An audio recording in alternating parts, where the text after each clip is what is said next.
La palabra está tomada de la Biblia latinoamericana en el Nuevo Testamento. Continuamos estudiando el Evangelio de Mateo desde el capítulo 2 en adelante. Del oriente vienen unos magos. Jesús había nacido en Belén de Judá durante el reinado de Herodes. Unos magos que venían de Oriente llegaron a Jerusalén preguntando: ¿dónde está el rey de los judíos recién nacido? Porque hemos visto su estrella en el oriente y venimos a adorarlo. Herodes y toda Jerusalén quedaron muy alborotados al oír esto. Reunió de inmediato al sumo sacerdotes y a los que enseñaban la ley al pueblo, y le hizo precisar dónde tenía que nacer el Mesías. Ellos le contestaron: en Belén de Judá, pues así lo escribió el profeta. Y tú, Belén, tierra de Judá, ¿no eres en absoluto la más pequeña entre los pueblos de Judá? Porque de ti saldrá un jefe, el que apacentará a mi pueblo Israel. Entonces Herodes llamó en privado a los magos y le hizo precisar la fecha en que se le había aparecido la estrella. Después los envió a Belén y les dijo: vayan y averigüen bien todo lo que se refiere a ese niño, y apenas los encuentren, avísenme, porque yo también iré a rendirle homenaje. Después de que esta entrevista con el rey, los magos se pusieron en camino, y fíjense, la estrella que habían visto en el oriente iba delante de ellos hasta que se detuvo sobre el lugar donde estaba el niño. ¡Qué alegría más grande! Habían visto otra vez la estrella. Al entrar a la casa vieron al niño con María, su madre, se arrodillaron y le adoraron. Abrieron después sus cofres y le ofrecieron sus regalos de oro, incienso y mirra. Luego se le avisó en sueño que no volverían donde Herodes, así que regresaron a su país por otro camino. Después de marchar los magos, el ángel del Señor se le apareció en sueño a José y le dijo: levántate, toma al niño y a su madre y huye de Egipto. Quédate allí hasta que yo te avise, porque Herodes buscará al niño para matarlo. José se levantó aquella misma noche, tomó al niño y a su madre y partió hacia Egipto, permaneciendo allí hasta la muerte de Herodes. Así se cumplió lo que había anunciado el Señor por boca del profeta: llamé de Egipto a mi hijo. Herodes se enojó muchísimo cuando se dio cuenta de que los magos lo habían engañado, y fijándose en la fecha que ellos le habían dicho, ordenó matar a todos los niños menores de 2 años que habían en Belén y sus alrededores. Así se cumplió lo que había anunciado el profeta Jeremías. En Ramá se oyeron gritos, grandes sollozos y lamento. Es Raquel que llora a su hijo. Estos ya no están y no quiere que la consuelen. Después de la muerte de Herodes, el ángel del Señor se apareció en sueño a José en Egipto y le dijo: levántate, toma contigo al niño y a su madre y regresa a la tierra de Israel, porque ya han muerto los que querían matar al niño. José se levantó, tomó al niño y a su madre y volvieron a la tierra de Israel. Pero al enterarse de que Arquelao gobernaba en Judea en lugar de su padre Herodes, tuvo miedo de ir allá. Conforme a un aviso que recibió en sueño, se dirigió a la provincia de Galilea y se fue a vivir a un pueblo llamado Nazaret. Así había de cumplirse lo que dijeron los profetas: lo llamarán Nazareo. Palabra del Señor Jesús. Del oriente vienen unos magos. Según el análisis a este capítulo 2 del Evangelio de Mateo, en la Biblia latinoamericana, desde la primera generación cristiana, hubo relatos populares que trataban de decir todo lo que se sabía de Jesús y que no se encontraba en los evangelios, y esto se parecía mucho a la historia judía sobre la infancia de Abraham y de Moisés. De ahí salieron ciertamente las estrellas de los magos y la masacre de los niños de Belén, y es inútil actualmente inclinarse sobre la tabla astronómica para encontrar algún cometa que pasó en esa época. En este capítulo 2 del Evangelio de Mateo, pues Mateo utiliza esa historia sin preocuparse lo más mínimo por su dudosa autenticidad. Se sirve de ella para mostrar cómo Jesús revivió a su manera lo que había vivido su pueblo. De ahí esa 10 citas del Antiguo Testamento en la que cada vez se dice así debía cumplirse. Es una manera de decir que hay que releer los textos. Esto hablaban del pueblo y al mismo tiempo anunciaban a Jesús. En cierto sentido, Él vivirá lo que aquel había vivido: caminata, búsqueda, alegría, duelo, pero con Él todo tomará un nuevo sentido. Los magos eran sacerdotes muy respetados de la religión de Zoroastro, que también eran astrólogos y adivinos. En este relato, los magos representan a las otras religiones que no son las de la Biblia.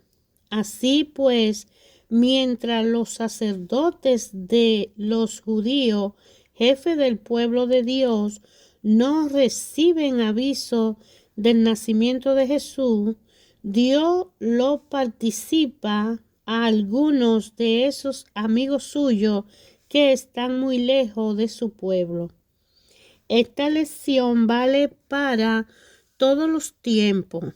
Jesús es el Salvador de todos los hombres y no solamente de los que se ubican en sus iglesias con un cargo o una obligación de servir en una comunidad, sino que Jesús ha demostrado, según toda la historia que vamos leyendo, que Él vino a salvar a toda la humanidad, a todos los hombres.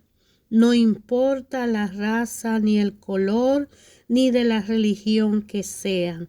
Si se acepta a Jesús en pleno amor de corazón, Jesús entrará y formarán un solo ser.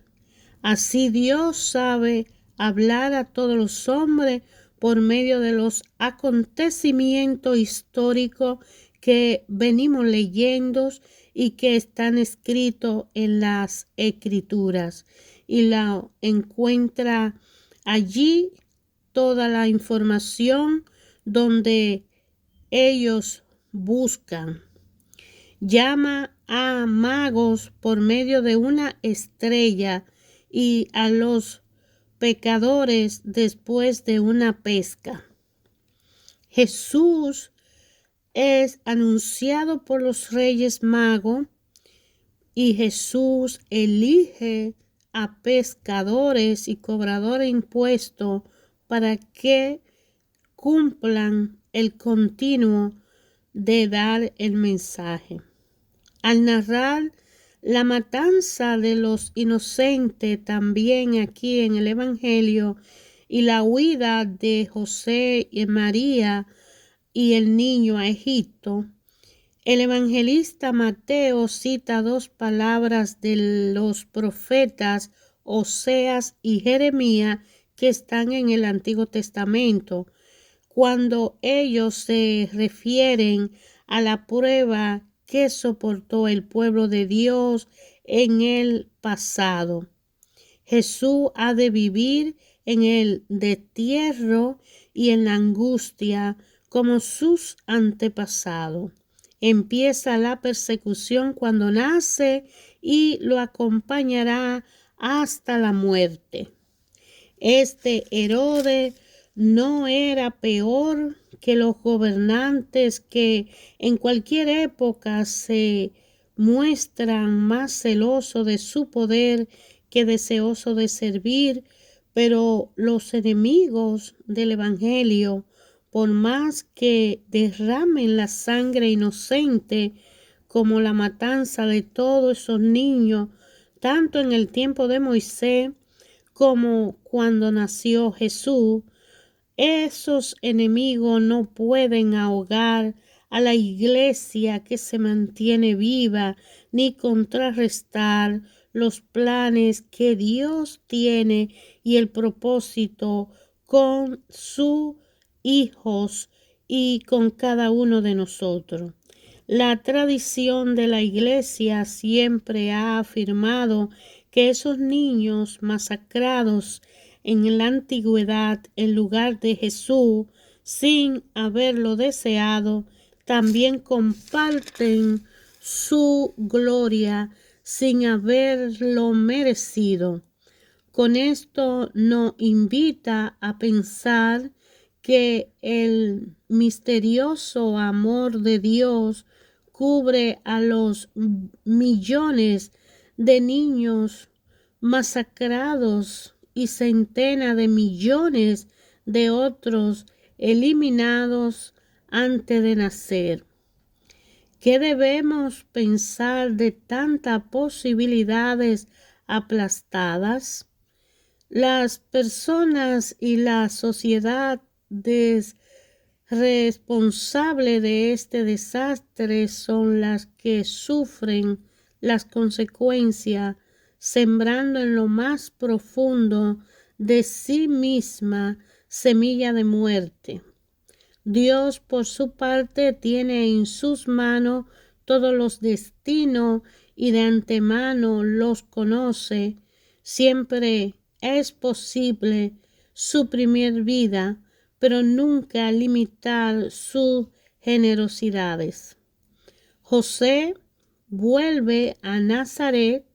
Así finalizan esta historia, que son como una introducción al Evangelio.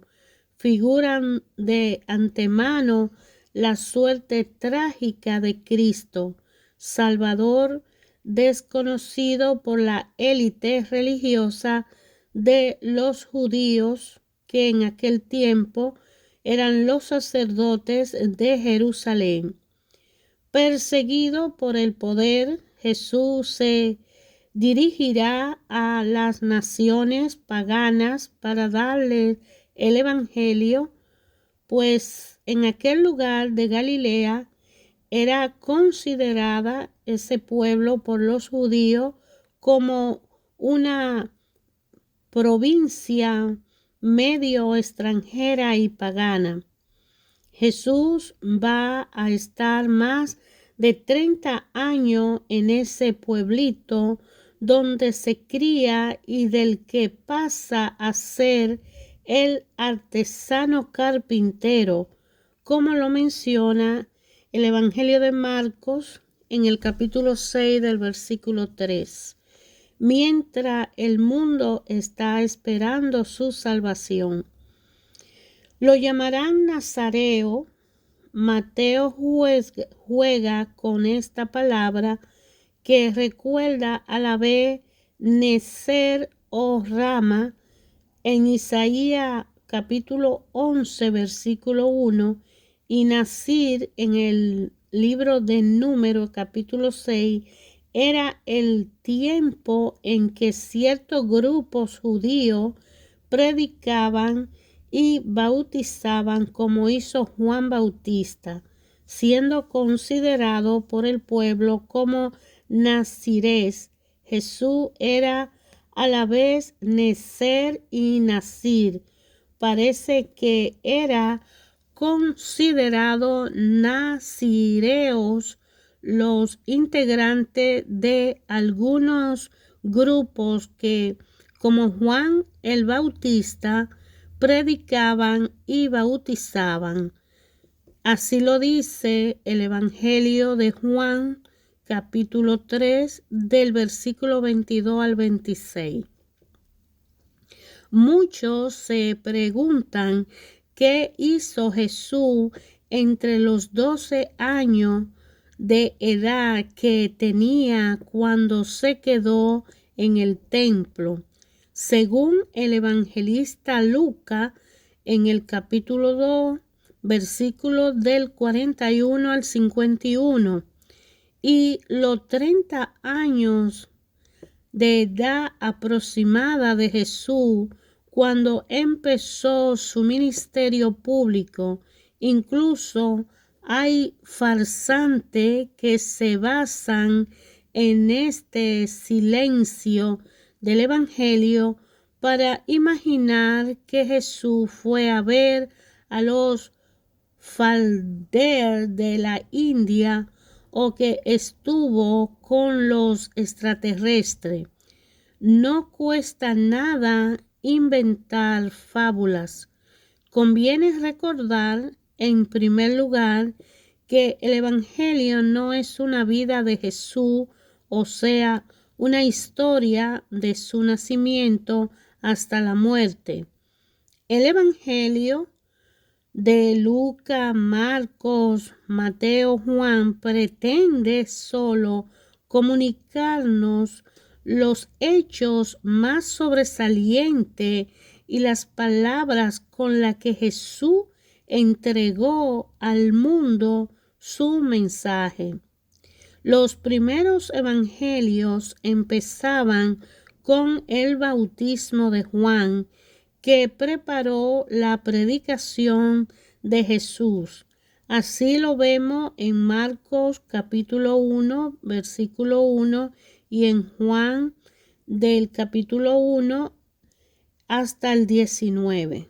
Posteriormente, Mateo y Lucas pusieron algo de su niñez que ayudaba a entender su mensaje y el secreto de su persona. En segundo lugar, leamos a Mateo capítulo 13, versículo del 54 al 56, para poder comprobar que Jesús se crió en Nazaret. Cuando se extrañan de su actuación, no dicen seguramente viene de otro planeta o se lo habrán enseñado los sabios extranjeros, sino que le pasa al carpintero después de tantos años que lo conocemos. Y es así cuando dicen, ¿no es este el hijo de José, el carpintero? De manera que según el análisis que se ha hecho, se ha creído que Jesús pasó su niñez en Nazaret. En tercer lugar, digamos que la palabra de Dios es siempre y al mismo tiempo palabra de hombre. Un profeta puede decir palabra de Dios en cuanto como hombre siente algo y ha experimentado fuertemente algo que quiere comunicar. Jesús habla las palabras de Dios porque como hombre en nosotros y con nosotros tiene un conocimiento excepcional de lo que hay en el hombre y nos conoce a profundidad. El Evangelio de Juan en el capítulo 2, versículo 2, los años de Nazaret no fueron tiempo perdido porque Jesús interiorizó la cultura de su pueblo y los acontecimientos que afectaban a su nación en aquel tiempo y se dio la oportunidad de conocer a su gente, a su raza. Experimentó también el trabajo duro, las relaciones humanas de su pueblo, la historia de su pueblo y el sufrimiento, la opresión que vivía su pueblo desde la esclavitud que salió de Egipto y pasó al desierto y llegó a la tierra prometida. De ahí que le decían, ¿cómo conoce las escrituras? Porque él fue un estudioso, conocedor a profundidad y como hijo de Dios le fue revelado todo conocimiento. Todo esto debía conocerlo para que su palabra tuviera el valor, el peso de la verdad que hoy todavía nosotros encontramos al leer los evangelios. Ya en esta parte nos damos cuenta de que en realidad cada uno de nosotros ha sido invitado a estudiar las escrituras, a conocer el origen del pueblo al cual Dios le hizo cumplir las promesas que le había dado a Abraham y nos ayuda a entender que nosotros somos hijos muy amados porque Él ha dado a su único hijo que Él decidió tener y es el Emmanuel, que es su parte con nosotros en la carne. Porque espiritualmente nosotros somos chispa divina de Dios y somos hechos a imagen y semejanza de Él. Pero en la vida de Jesucristo es el mismo Dios que se hizo hombre entre nosotros, habitó entre nosotros, como dice, y el Verbo se hizo carne y habitó entre nosotros. Jesús, criado en Nazaret, es formado.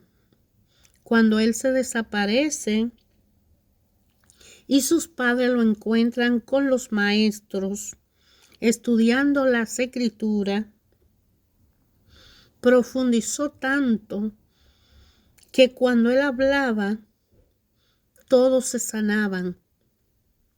Ayer, hoy, siempre, Dios Padre habla a cada uno de nosotros directamente, particularmente en el lugar que estamos, porque tiene un plan, un propósito y una misión para que la cumplamos, que no ha sido dada por Él para su gloria y honra. Estamos llamados a tener una relación personal con nuestro Creador. Y Jesús nos dio el ejemplo cuando se apartaba a orar todas las noches y en la madrugada lo encontraban orando al Padre.